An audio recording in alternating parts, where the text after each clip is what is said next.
Morning. Good morning.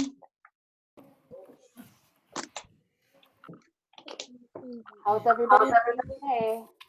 Good. Good. Glad to hear it. Good morning, Brandy. We have Rashawn. Mornings are not my favorite. We have Ada. We have Andre. Patty. Axel. Sasha. We have Nigel. And Annie.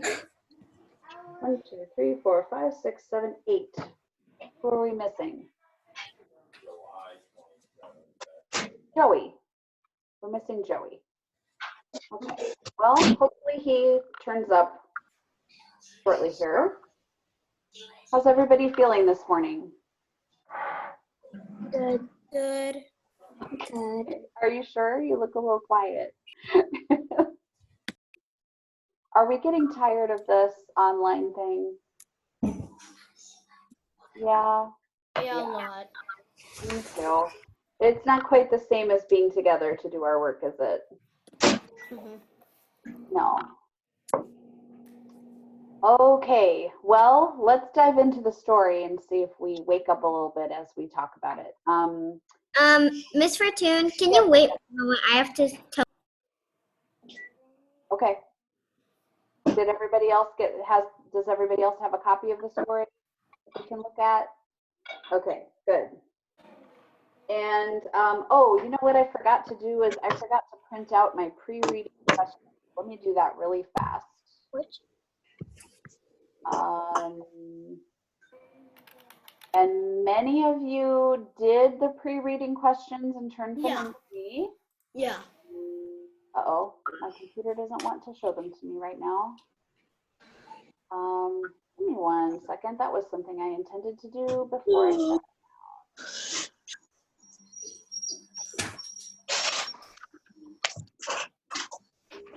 out. That gives us a minute to see if Joey can come up. I had trouble getting going this morning. I think we're all feeling that.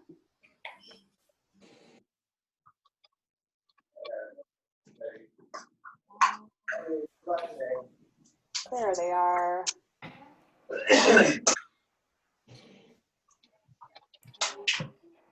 Print it out.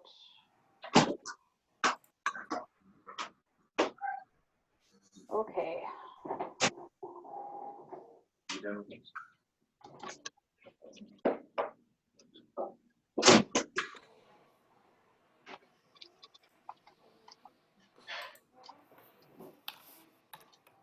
There we go.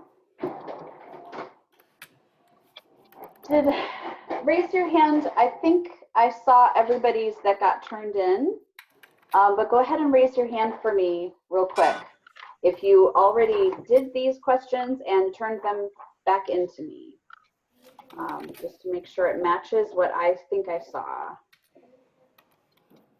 Okay, so I've got Rashawn, Ada, Addie, Andres, and Nigel. Okay, does that match?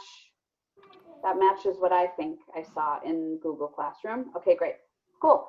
If you didn't have a chance to do it, it's okay. I know that everybody's life is topsy-turvy right now, and not everybody has the ability to get the assignments turned in, and that is okay. So before we read the story, I asked you to take a look at the title and the pictures in the story. So what do they suggest that the story will be like? What did you say for that question? Axel. No, I was just scratching my head. Oh, Andre. What did the title and the pictures help you think the story was going to be about? I thought it was going to be an old Chinese tale. Okay.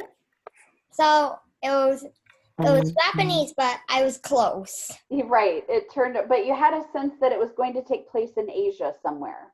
Mm-hmm. And you thought maybe China, but it turned out to be Japan. Okay. How about you, Rashawn?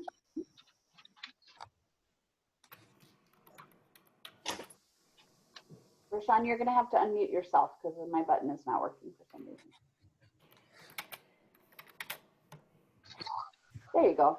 I think he steals and then maybe gives it back. Yeah. Okay, so the title, you were looking at the title when you thought about that?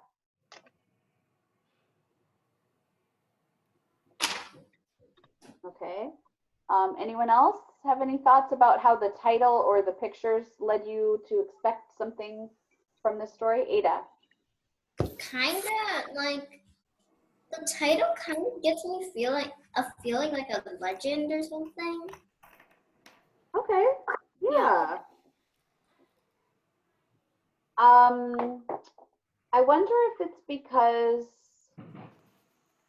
I wonder what it is about the title. I see what you mean. I'm not sure I could put it into words, but something about the title makes you think this is a story that has been told many, many times. Yeah. Yeah, over the generations, that kind of feeling. Yes, I agree with you about that. Axel.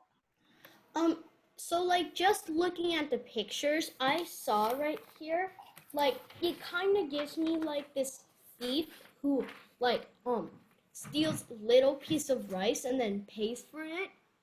Okay. Because he lost his job, I think. Ooh, so you're reading a lot into the pictures. Okay. Yeah. All right. Were there any other noticeable features that stood out to you before you started to actually read the story? What popped out at you when you looked at it for the first time? I first thought it was just gonna be like an ordinary story about this thief who tries like just looking at the title, I just thought like the thief was gonna be honest and stuff like that. Okay. I thought it was going to be something like the trade, no, not the, like sort of like I thought it was just going to be like sort of like the tradesman and his tricks. You thought it might be similar to the last story? Yeah, the Yeah. second. Okay. Addie, I believe I saw your hand up.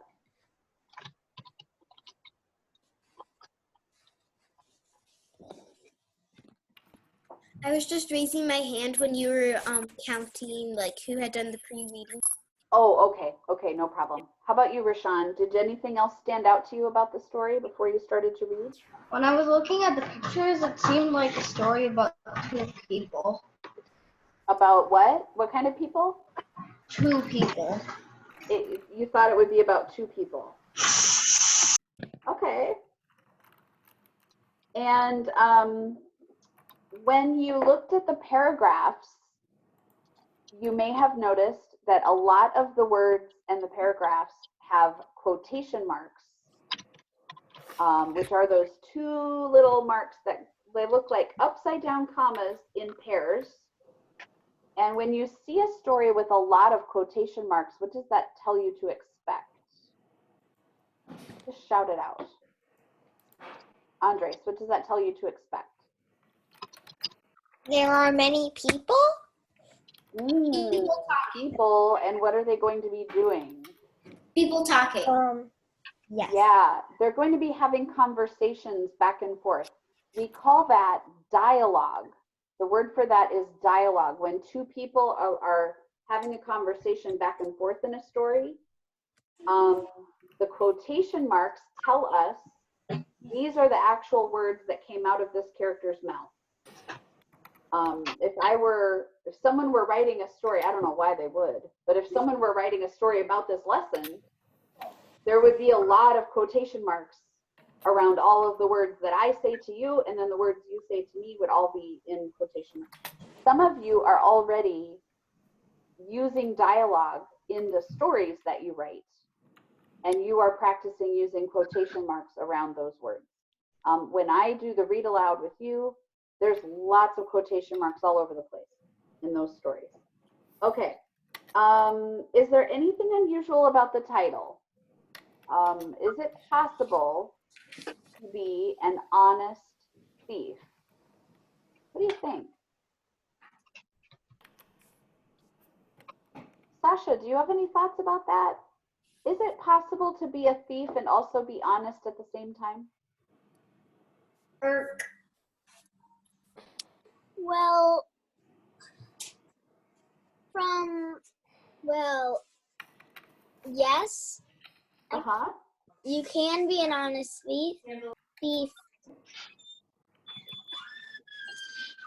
but once you kind of read the story, you'll understand why he's an honest thief. Okay, before you read the story, did you think that was going to be possible? Could you see a way that Yes. there could be? Okay, so you had an idea, and you know what? The story of a thief who is, because it turns out, of course, that he's stealing to feed his family. Yeah. That is a story that shows up in some other places, right? Yeah. You ever read a story like that somewhere else?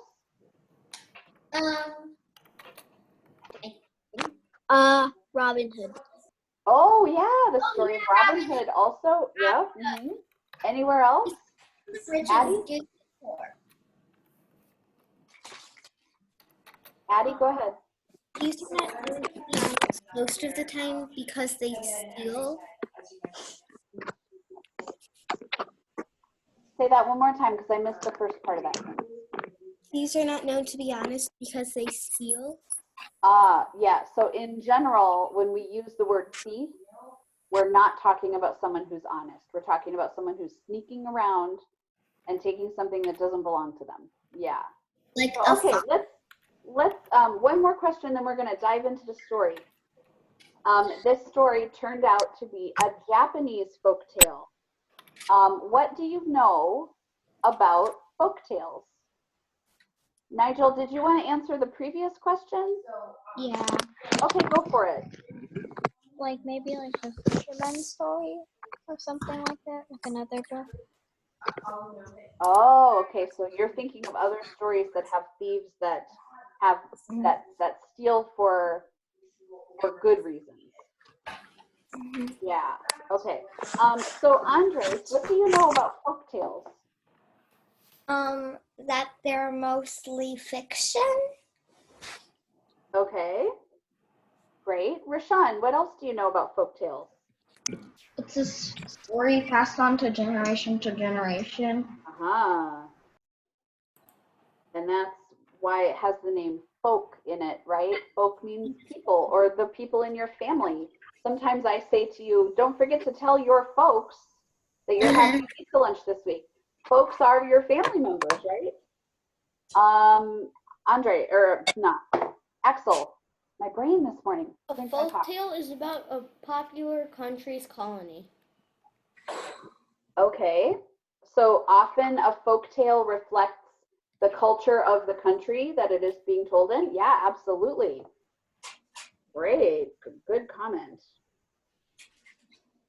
Okay, so as we read, if you haven't already, I want you to mark any passages that don't make sense to you or that you have a question about. And your questions could be something about why a character says what he says or does what he does, why something in the story happens in the particular way that it does, or any place where you feel confused about what's going on. So don't forget to mark those spots if you can. Okay, here we go. Ooka and the Honest Thief. And I just want to preface this by saying, I have never studied the Japanese language. I'm going to do my best with the pronunciations of these names. They may not be correct. I will do my best, okay? So this is a Japanese folktale as told by I.G. Edmonds. So Edmonds, to me, does not sound like a Japanese name. I don't know if I.G. Edmonds is a person of Japanese descent, or if he is a person from what we would call the Western world, meaning usually Europe and the Americas. But my guess is he's probably a European or American who is retelling a traditionally Japanese story. So that's just something to think about, to have in the back of your mind as we listen. Okay. One day, Yahichi, owner of a rice store, came to Ooka's court complaining that each night some of his rice disappeared. It is such a small amount that I hesitate to trouble your honorable honor, Yahichi said. touching the ground with his head to show proper respect for the great magistrate. A magistrate is a judge. That's just a fancy name for a judge. So Ooka is a judge in this area. But I am reminded of the story of the mountain that was reduced to a plain because a single grain was stolen from it each day for centuries. Ooka nodded gravely. It is just as dishonest to steal one grain of rice as it is to steal a large sack, he remarked. Did you take proper steps to guard your property? Yes, my lord. I stationed a guard with the rice each night, but still it disappears. I cannot understand it, the rice merchant said, pulling his white beard nervously. What about your guard? Can he be trusted? Ooka asked. Absolutely, Lord Ooka, Yahichi said. The guard is Chogoro. He has served my family for 75 years. Yes, I know Chogoro, Ooka said. He is a most conscientious man. He could not be the thief. But is it possible that he falls asleep at his post? After all, he is 80 years old. A man can be just as alert as 80. Sorry, let me start that again. A man can be just as alert at 80 as at 20, Yahichi replied quickly. I am 81 myself, and I have never been so alert. Besides, I stood guard myself with Chogoro these last 2 nights. The rice vanished just the same. In that case, I will watch with you tonight, Ooka said. I should like to see this for myself. As he had promised, Ooka made his way that evening to Yahichi's rice store. He was sure that both Yahichi and Chogoro had fallen asleep and had allowed the thief to enter each time the rice had been stolen.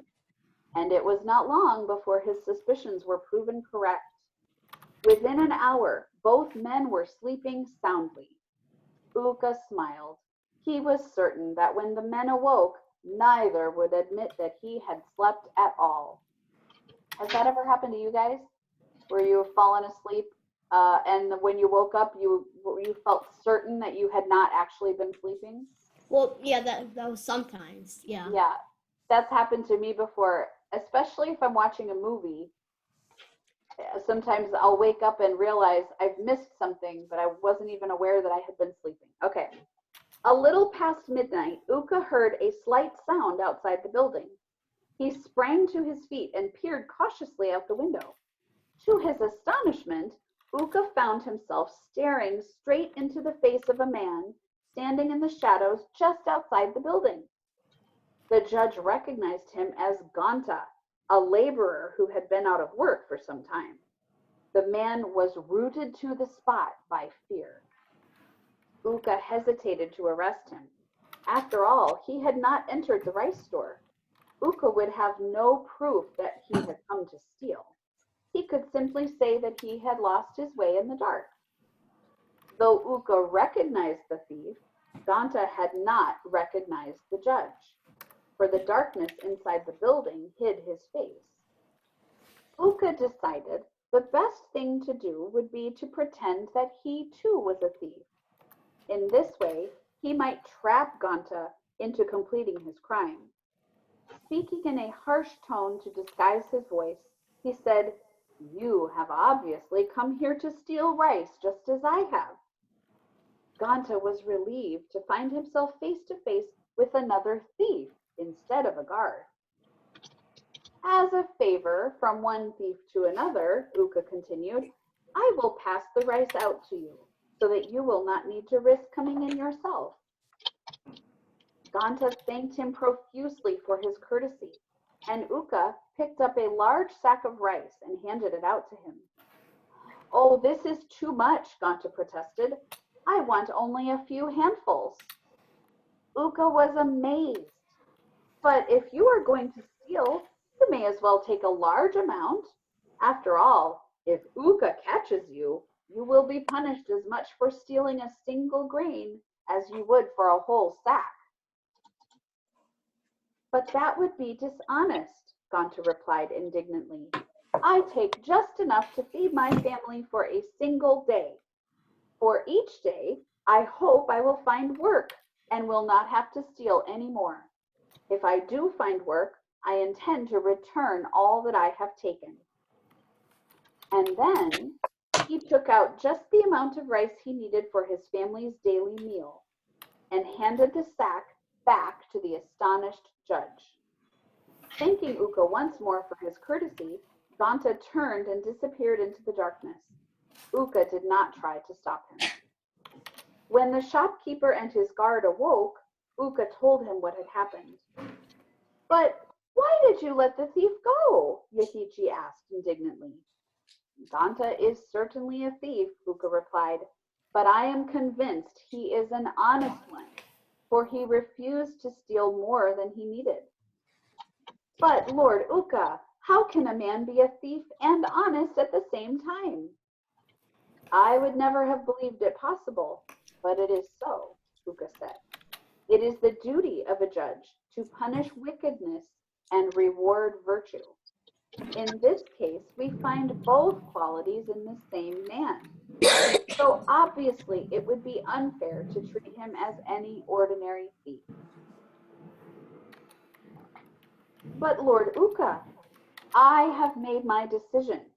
Tomorrow, I will see that work is found for Ganta, which is sufficient to feed his family, and still leave enough to allow him to pay back the rice he stole. We will see if he keeps his promise. If he returns here and replaces the extra amount each night, it will prove my belief that he is an honest thief. The plan was carried out according to Ooka's wishes. Ganta was given a job without knowing that Ooka was responsible. And as the judge suspected, every night Ganta took the rice left over from his day's earnings and left it in the rice shop. Ooka put all kinds of obstacles in his way to make it difficult for him to enter the shop, but this did not prevent Ganta from returning each night, although he became more and more afraid of being caught.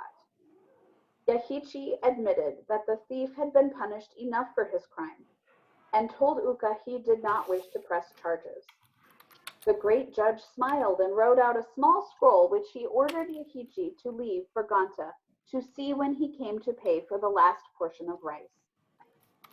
When the honest thief slipped fearfully into the rice shop for the last time, he was shocked to find the scroll on which was written in Ooka's own handwriting and bearing Ooka's signature the following message: You owe an extra 10% for interest. Honesty is the best policy. Okay. So I'm going to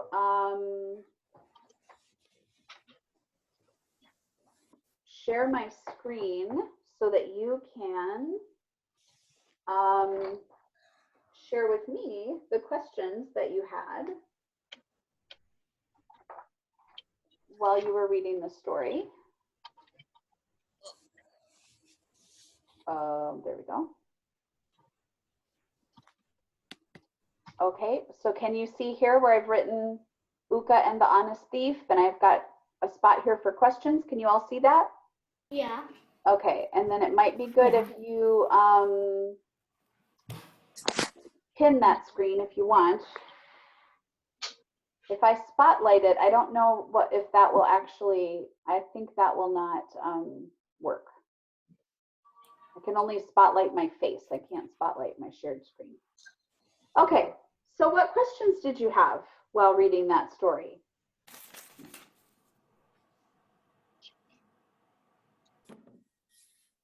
No questions. Okay, Axel. I heard this word called magistrate in the first page. Yes. And So then that's going to go under our vocabulary list for you to, we did talk about it. Does anybody remember what the magistrate means? It means like a great judge or something. Yeah, it's just a name for a judge. He's the judge Okay. for a particular area in Japan. all right. And another one is indignantly. Say that one again. Indignantly. Oh, whoa. Okay, try one more time. Indignantly. Indignantly. Oh, that's a great one. That's a great vocabulary word. Does anybody know what indignantly means? Okay, so let's go back to the part of the story where it was used and let's see if we can talk about it.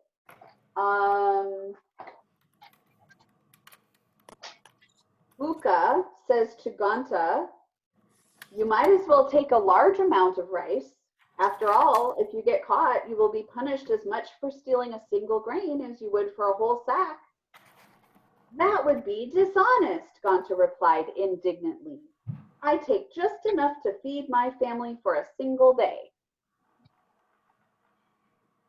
So using the context, Ganta becomes indignant when he is told to take more rice. What do you think it might mean? It might mean like being like honest or something. Well, Ganta is trying to be honest. So how does he feel when he is told, might as well take a whole sack? It feels like that's dishonest. Yeah, he feels offended at that suggestion, right? It offends him. It feels disrespectful to him. Yeah.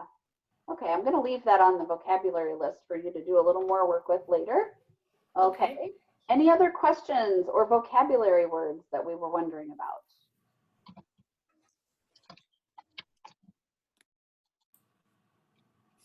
I have a few.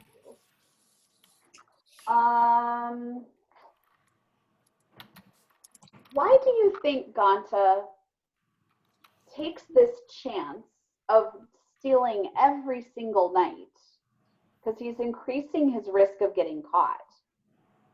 When what he could do is just take a whole sack the first night and be done with it. Rice lasts a long time. So he could have just gone in and said, you know what, I'm going to be out of work for a while. I better just take a whole bunch of rice to cover my family. Yeah. Because it might take me a week or two to find a job. Instead, he goes every night and just takes enough for one day. Why do you think he does that? It's maybe because like if he just takes a whole sack, he wants to do it because it just like they don't notice like a big amount just like vanishes every night. If he just took a whole sack. Ah, okay. So you think it could be that he's trying not to be noticed? Yep. Okay. And it's true. It seems like it took the owner of the store a little while to catch on to what was happening because it was such a small amount disappearing every day. Yep. What else do you think there, Andres? I think he was trying to be honest. Ah. When he says, my hope is every day that I will find a job and I won't need to come back here the next night. The fact that he takes just enough for each day supports this belief that he has that he might not need to steal anymore. He's only going to steal the exact amount he needs.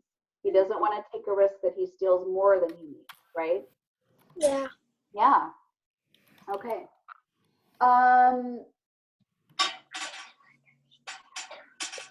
After meeting Ganta, why do you think Ooka changes his mind? That it is just as dishonest to steal a whole sack as it is to steal one grain. Do you think Ooka was right about that, or did you agree with him when he changed his mind at the end of the story? That it was possible to be honest and just take enough? Which side do you land on? Do you feel it's dishonest to take one grain of rice just as much as a whole sack of rice? I think it's like what I think it is like probably it would be dishonest if he took like a lot of rice in just one night. That's what I know. Like that's what I noticed with a normal thief would just take a lot per night. Yeah. Yeah. You just think like that's that. what a typical thief would do when we think about a thief? Yeah. Annie, can you hear us? Yeah. Yeah, what do you think? Do you land on the side of it's just as dishonest to take 1 grain of rice? Or on the side toward the end of the story when Ooka decides, you know what, I think you're an honest guy, even though you're stealing, you're taking just enough for your family. Yeah. Annie, which side do you agree with more? The end. Ah, okay, so you came around to that line of that way of thinking at the end of the story, huh? How about you, Andres? The end too. Mm. Did anybody feel that they didn't agree with that? That they felt that it's still dishonest, even if you're just taking enough for your family? I still think that's not honest. Ada. I'm going with the end. Okay. Okay, so it feels like most of us would agree with the way the story ended up. Okay. Why do you think Ooka decided to let Ganta go that very first night when he very well could have just arrested him? Why do you think he decided to let him go? Rashawn?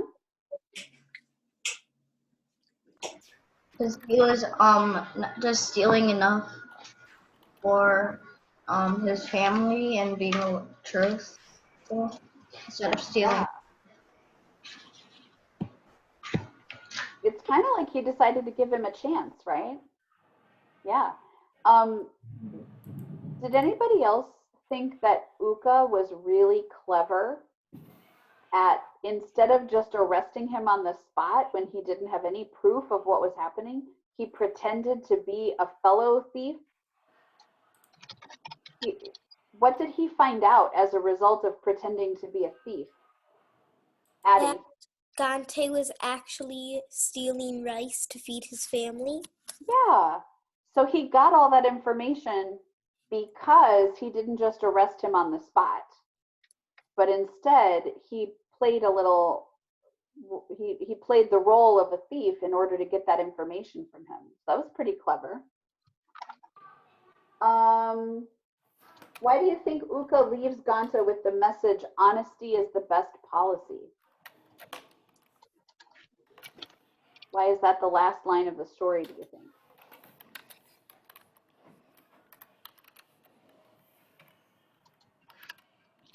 It kind of takes on the feeling of a fable at the end there with that moral, huh? Okay, well, I'm going to put a few more words on that vocabulary list. So right now we have the words magistrate and indignantly. I'm going to add a few more words to that from the story. And then I'm going to add that to the assignment, so you'll have a little bit of vocabulary work to do and turn those words into sentences of your own.